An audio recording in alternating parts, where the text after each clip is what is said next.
একটু আগে বল, আমরা ছবি নিয়ে নিই, এরপর আপনারা একটু দিয়ে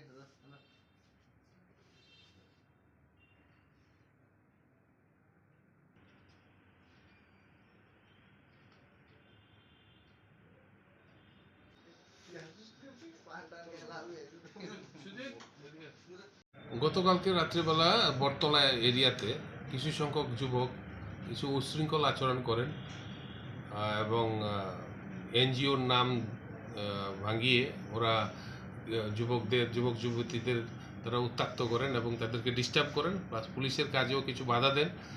এই সব যুবক দলদের মধ্যে থেকে আমরা 3 জনকে গ্রেপ্তার করেছি। তাদের নাম হচ্ছে, একজন হলো সুমন দে, আরেকজনের নাম হচ্ছে হৃদয় মালাকার, আর আরেকজনের নাম হচ্ছে সুরজিৎ দেব। আরেকজন আছে আপনার জুবিনাল। তো আপনার ওদের বিরুদ্ধে আমরা একটি মামলা নিয়ে ওদেরকে আমরা গ্রেপ্তার করেছি এবং তাদেরকে আমরা আগামীকালকে আদালতে প্রডিউস করব। এবং তাদের যে কোন এনজিও, তাদের তো কাছে আমরা কোনো এনজিওর কোনো কাগজপত্র পাইনি, তাদের কোনো বৈধতা নেই। তো এরকম উচ্ছৃঙ্খল আচরণ করা রাত্রিবেলা তাদের কি উদ্দেশ্য, এগুলি আমরা সব কিছু ইন্টারোগেশন করে দেখছি, ইনভেস্টিগেশন করে। তাদেরকে আসলে কোনো এনজিও রয়েছে? না, আমরা কিছু পাইনি। তাদেরকে কোনো এনজিওর কোনো আমাদের কাছে তারা দেখাতে পারেনি। পুলিশের সাথে দেখা গেছে ভিডিওর মধ্যে বাজে ব্যবহার করছে, সেই বিষয়টা নিয়ে কি? যা করেছে তার জন্যই তাদেরকে আমরা গ্রেপ্তার করেছি।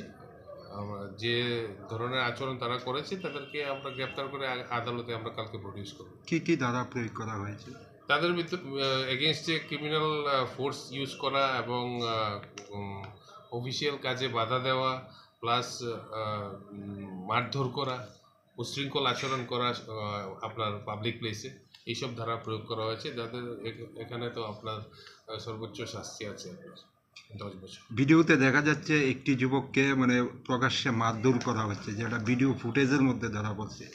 ওই যুবকের পক্ষ থেকে কি কোনো ধরনের অভিযোগ করা হয়েছে আপনাদের কাছে? হ্যাঁ, আমাদের কাছে তো অভিযোগ করেছে।